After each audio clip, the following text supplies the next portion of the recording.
My name's Steve Yapsuga. I'm with Comba Telecom, and it's great to have everybody here.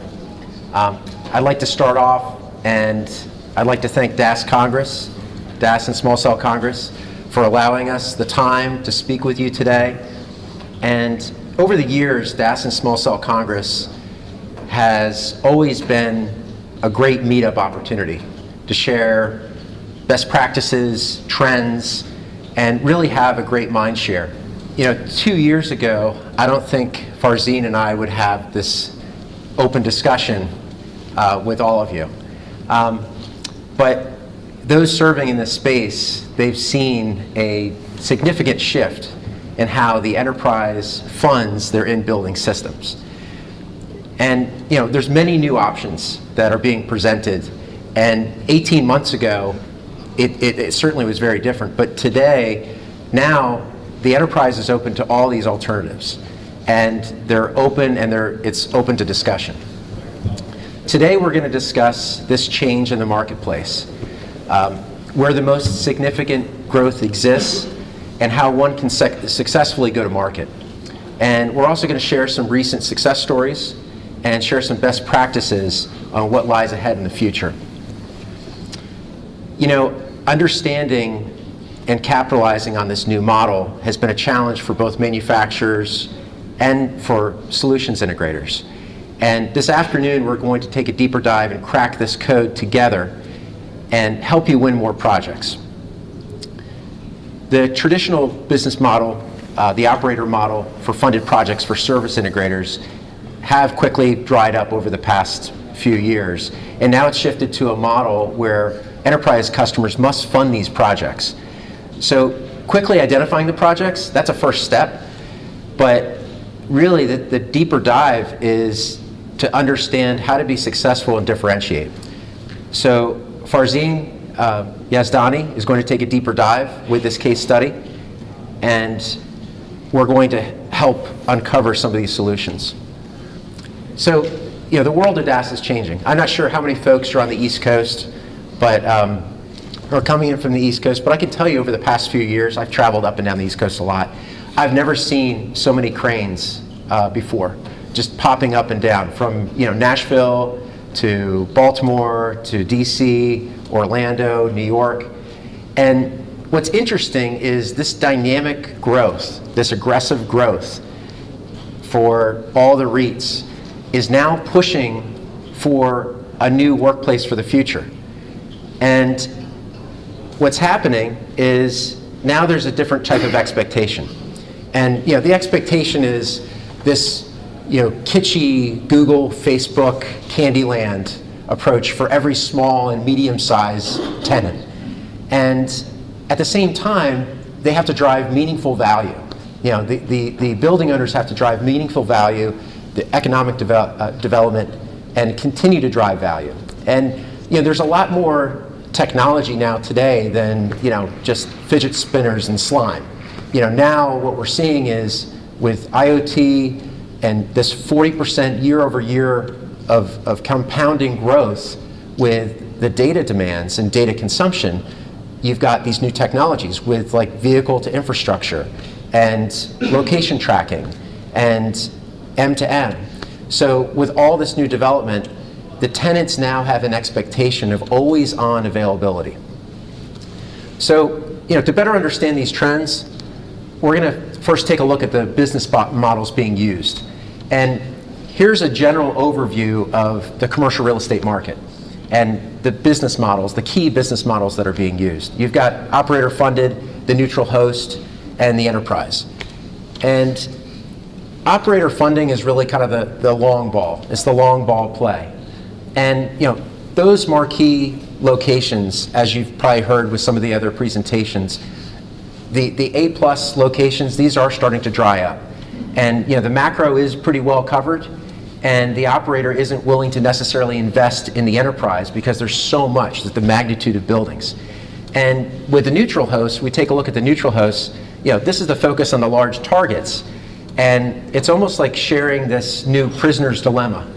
And it's not necessarily always a great play. There's a lot of confusion and there's a lot of risk. So that leaves us with the enterprise. And we believe that this is the lowest hanging fruit for a service integrator, for the manufacturers, and certainly just for the enterprise in general. There's a lot here, and I'm going to explain why, and really why there's such a growth here. This slide is from CoStar's annual office market report. And these are all Class A buildings. So what's a Class A building? You probably heard of this before. It's the newest, it's the best location, and it's the least amount of maintenance. But it also has the most amount of attenuation. And the average here throughout the US, if you take a look at the slide, for these Class A buildings is roughly around 200,000 square feet. But if you slice this a little bit, you're going to find that in the Tier 1 cities, that average is around 300,000 square feet. And there's a real interesting correlation here. The larger the building, the selling price per square foot rises, but the cap rate drops. So it's making an investment in the DAS system in this particular middle price section very, very attractive. So now with that, let's understand the growth trends here. So a view from the top, this growth is massive. So if we take a look at this, again, the CoStar's annual report, the growth here is almost 50 million new square footage last year, that type of growth. But at the same time, we've got an estimated growth of almost 7% this year. So we're looking at a growth to $105 billion. So this is a real land grab, folks. Some say that the connectivity layer or the key is a key, or leasing to own, those types of options. There's a lot of discussion about this, for this OpEx model. And ultimately, owners want to have value and top performance. So what I want to do is talk about a real life example. And this is a marquee luxury property in the Bahwa market area, selling to buyers and tenants for roughly about $1,000 per square foot. The building owner had used a turnkey system in the past, but they had received some shutdown notices from the carriers and threats in excess of $2 million by the FCC. And the owner had to find a solution to meet the mobile connectivity needs. So enter Farzin Yazdani and his company FastDAS. Farzin, welcome. Thank you. So Farzin, at what stage did you get involved with this project, and what was happening at the time?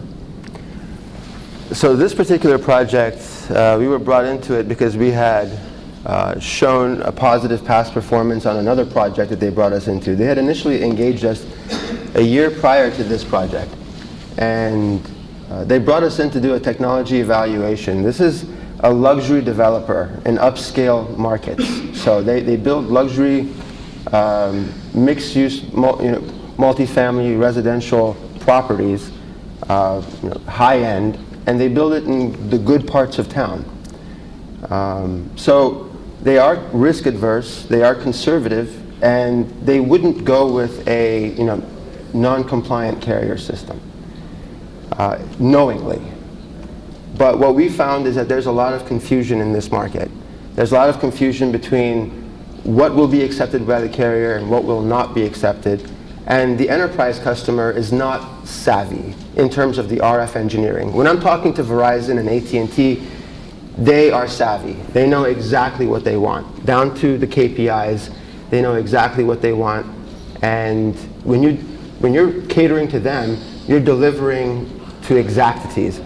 Oftentimes, when I'm talking to an enterprise customer, they're asking for one thing, but they really mean they want something else. And we have to gently bring them into correction. And we have developed a business model where we're basically telling the enterprise that, we understand that you have, cut and paste all of these requirements from the web and put them into your RFP, but this is what you're going to get in terms of mobile connectivity. And it's the best value, the best performance, and I invite you to go shop it. And that's generally where they go do their homework and come back to us and they say, so what's it going to take to get mobile connectivity?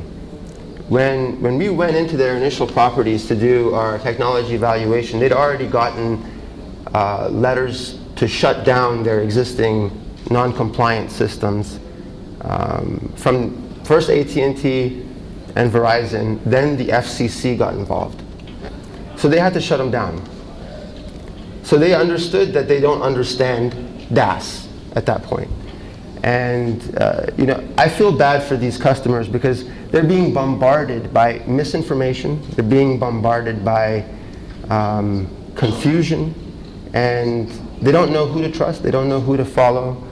We showed them a clear path to a carrier-compliant infrastructure. And we did that initially with other OEMs besides Kumba. When I began this business, I had a vision of what the future of DAS will be in urban to dense urban environment. I remember standing on top of the CN Tower in Toronto looking down from the sky room where you can view all of Greater Toronto and seeing how dense the building is, the building structures are, how metropolitan it is, and how, in my view, it would be impossible to cover all that from the macro without creating insane amounts of pollution. And what I'm seeing with LTE being an N=1 technology, one channel reuse, what is signal to one sector is interference to the other. So that situation becomes even worse. When we're talking about trying to C-RAN this stuff, now you're introducing latency into a latency-sensitive technology. LTE was optimized for its latency. All of the radio resource controls were pushed out to the eNode B. So when you do C-RAN, you're fighting the standards of LTE. You're going against what they were optimized for, which is latency, for streaming services. We take a holistic approach when we're testing and designing a system, and that's why carriers love to work with us. Another reason they love to work with us is we don't ask them for funding to build these systems. Us and the enterprise customer take on that responsibility, that risk of funding the system. And we design in concert with the carriers. So the power share, the initial testing, the power sharing plan, the IB wave design, it's done in concert with Verizon and AT&T and the others. Once we have their tacit approval, we go ahead and implement the infrastructure, and we did it successfully for this customer.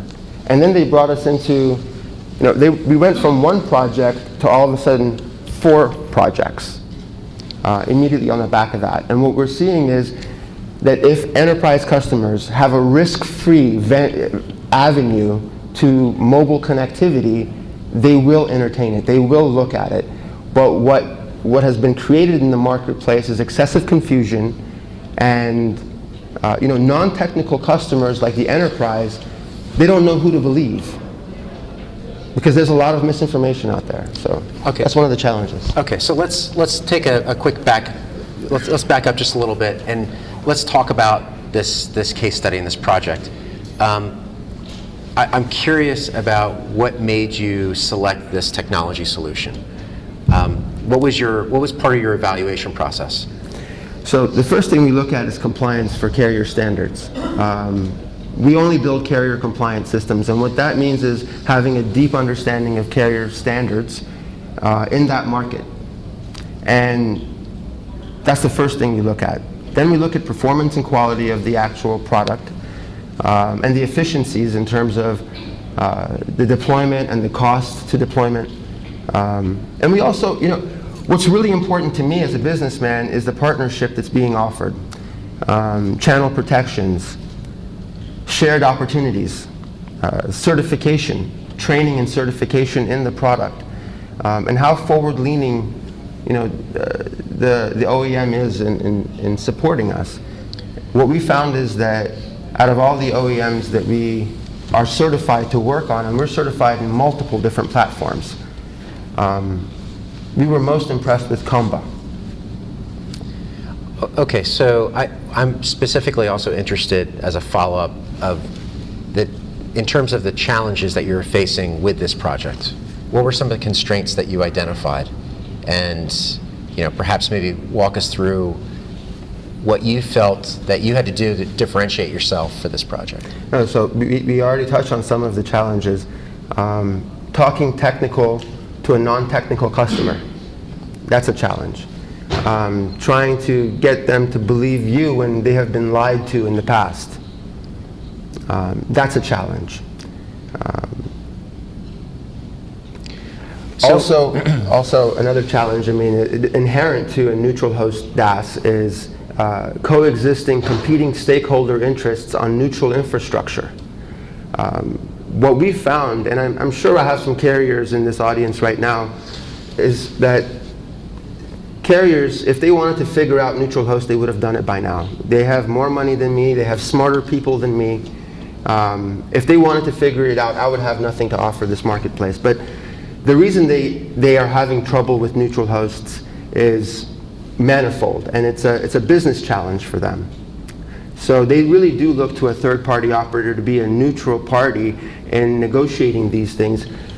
And we advocate for the property owner and the end user. We want to deliver the greatest amount of licensed bandwidth to the end user. So that's the point.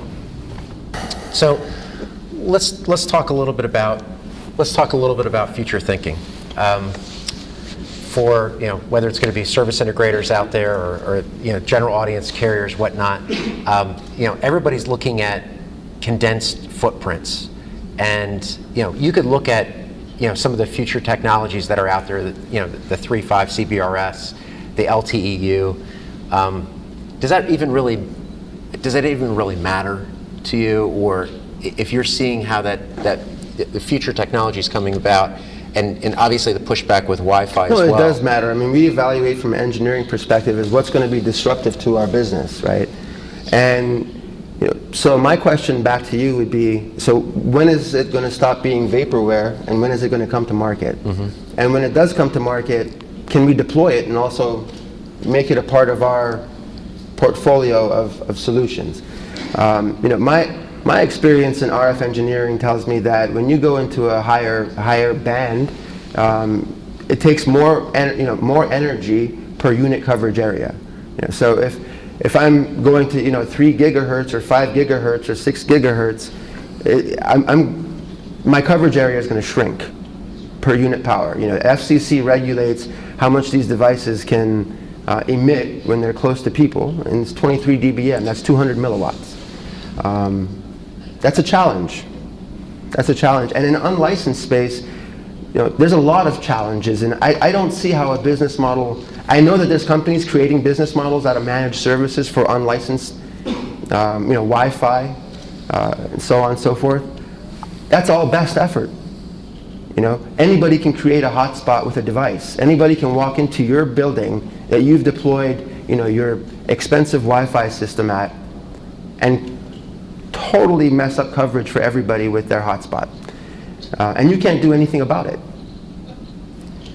I think what resonated for me in listening to some of the other presenters was the fact that we cannot be afraid to continue to innovate. And our focus with R&D, you have to continue to look at innovating on a continual basis. So regardless if it's going to be LTEU or whatever technology is going to be out there, regardless, you've got this big push of new technology, and some of it we don't even know is going to even exist. Will be out there in 12 months. So I think it's that continuous growth, and that's certainly very important for everybody in the audience. Well, that's very important for us, and that's also one of the considerations that we took when we evaluated Kumba. Kumba is very much a technology company. They're not a marketing company, pretending to be a technology company. They are a technology company at their heart. I was very impressed, and Augustine, I'm not going to embarrass you, but I was very impressed by how technical their CEO is. Understands US DAS cellular standards down at the standards level, and was able to speak that to me very comfortably, very conversationally, and oftentimes looked into and was forward-leaning in terms of correcting our designs. And that was very impressive to me, that we have this level of partnership, and they're so forward-leaning in supporting us, and they see what we're doing in this market space. I mean, we're doing something very unique, Steve. Mm-hmm. We're building enterprise DAS systems for carrier clients that carriers are not funding. At some level, they have to approve a budget to review our design. At some level, they have to fund the capacity on their base station, but they're not funding the DAS. They're funding their capacity and their backhaul. And we insist upon that, as a matter of fact. If they come to me and say, you fund it, I'll say, no, you fund it. That's your capacity, that's your backhaul, that's the minimum that you have to fund, to join my DAS. I think we can open this up to any Q&A. questions. Yeah, let's do that. do it. Let's do that. If anybody has any questions in the audience. So your question, again, is what's the purpose? How the business model works. If, in your case, if the carrier is not paying it, that's fine. Just a question.